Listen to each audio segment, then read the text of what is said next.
Welcome, listener. You've just stepped into a place where the veil is thin and the stories are truly chilling. Tonight, we're sharing 3 paranormal tales. Mysteries whispered through time, encounters no one can explain, and quiet places where something is always listening. So get cozy, dim the lights, and listen closely, because some stories don't like to be forgotten. They restored the house, but something else woke up. We didn't believe in hauntings, not really. Not until Montgomery House. It was 2007 when my wife and I bought it. A crumbling 1908 Victorian in Kalama, Washington.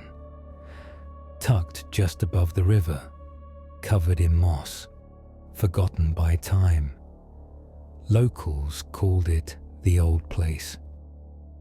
They didn't say much else. We thought we were giving it a second chance. Turns out, we were disturbing something that had never left. From the start, the house felt wrong, not dangerous, just watched. Footsteps upstairs when no one was there. Doors closing behind us. Cold spots that seemed to follow you down the hall. One night, we heard a woman humming, clear as day, but no one else was in the house. We laughed it off. Old houses, we said. But deep down, we knew better. The deeper we dug, the darker the history became. The house was built on the former Cowlitz land, a tribe devastated by smallpox and malaria in the 1800s. Then the house became a hospital, then a bordello. Each chapter left its mark. Grief stacked on grief. A place steeped in unfinished stories. We didn't just restore the wood and plaster. We stirred up memory. And memory doesn't always like being disturbed. That's when we started filming. We wanted to document the renovation and the strange things happening. We set up static cameras, EVP recorders, motion sensors. What we caught wasn't shadows. It was voices, clear as yours or mine. I never left.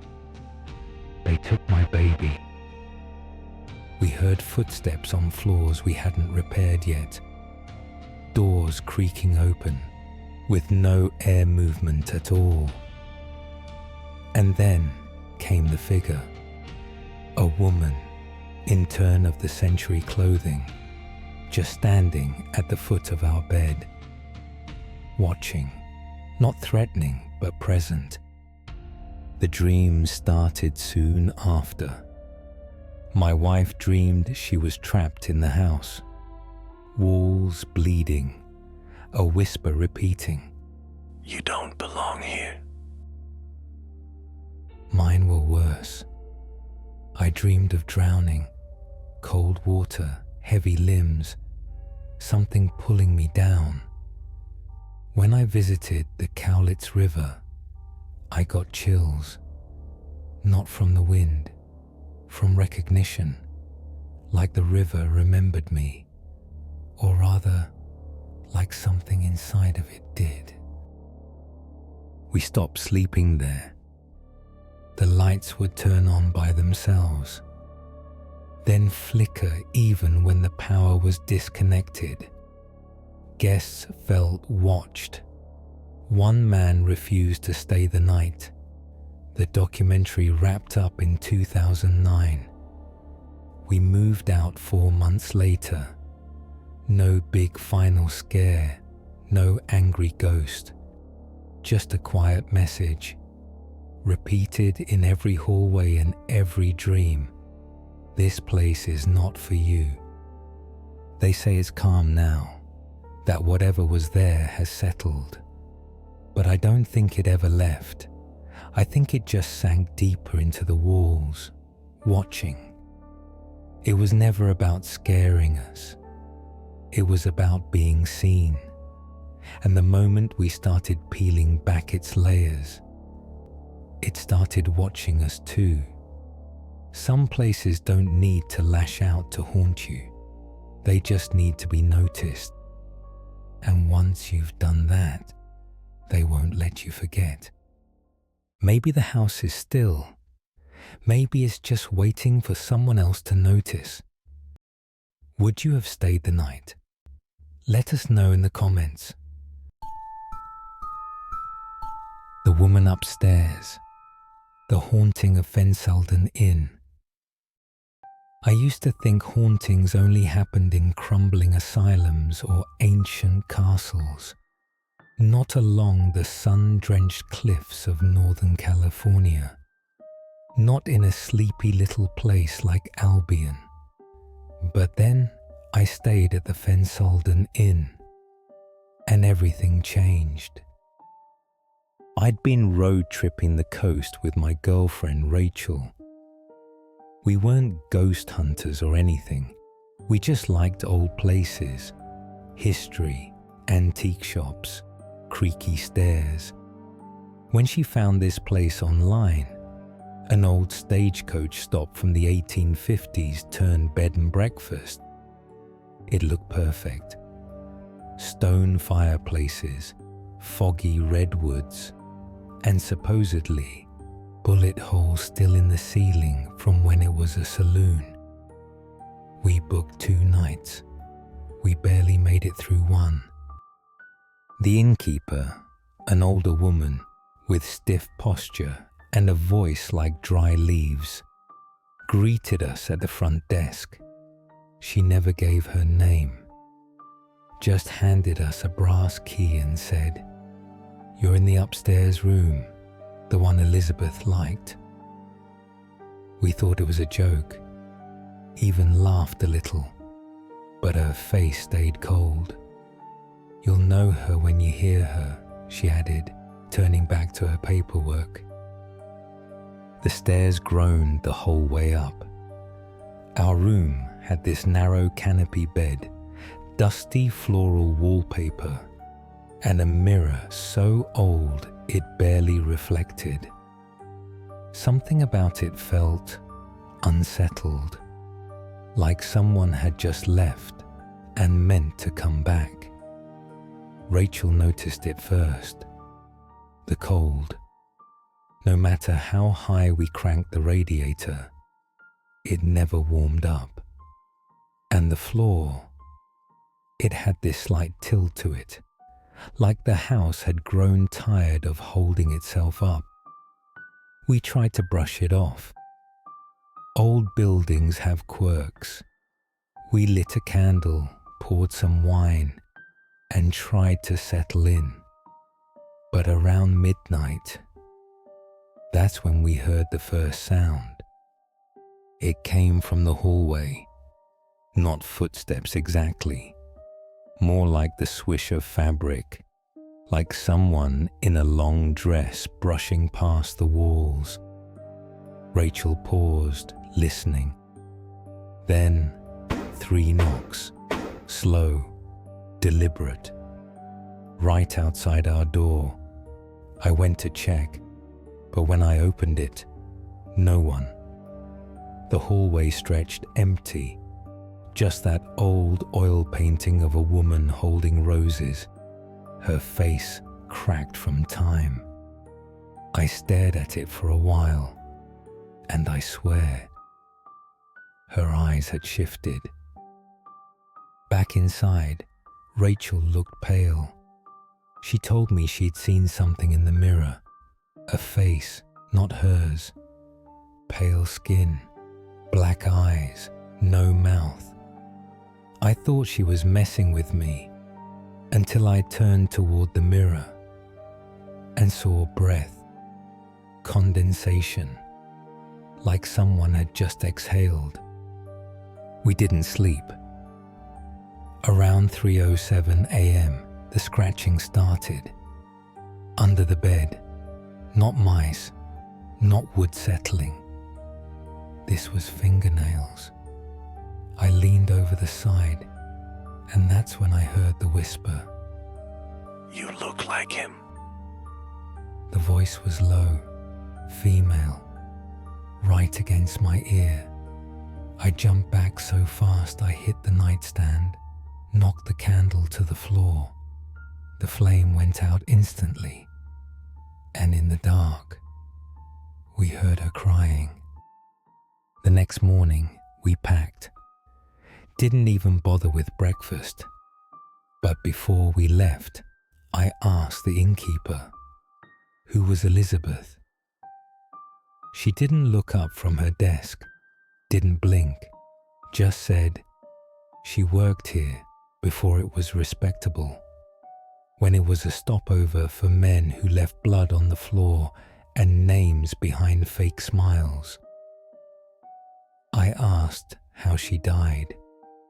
She looked up then, eyes hollow. Elizabeth waited in that room for 3 nights. On the 4th, she found out he'd left with another woman, a new girl. After that, no one saw her alive again. She paused. When the next guest checked in, the room was locked from the inside. The mirror was cracked, and the bedpost still had deep gouges in the wood, like someone had been holding on too tightly or trying to break free. She turned away. Some say she's still waiting, but not for him anymore. We left, never looked back. But a week later, I got an email from the inn. No subject line, no message body, just a photo of our room. Only now, there was someone sitting on the edge of the bed, her back to the camera, long dark hair, corset strings dangling, and in the mirror, her face, black eyes, no mouth, just breath on the glass. Have you ever stayed at a haunted bed and breakfast? Let us know in the comments. We'd love to hear your spooky tales. Keep watching for our last story of 3. She waits at the top of the stairs. The haunting of Lord Crewe Arms. There's a hotel in Northumberland, England, tucked deep in the hills, where the wind feels older than the stone. The Lord Crewe Arms isn't your average countryside inn.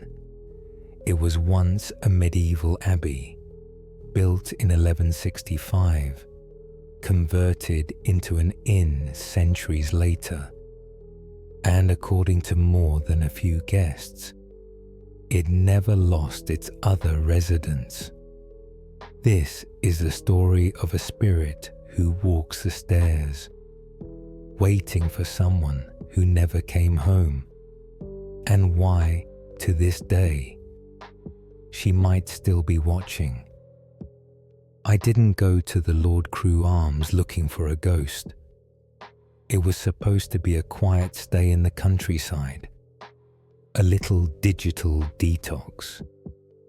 That's what my friend Tom promised when he booked us 2 nights in a village called Blanchland. The drive was long, soaked in fog, that dense, low mist that turns trees into shadows and roads into whispers. By the time we pulled into the gravel courtyard, the sky had turned to iron.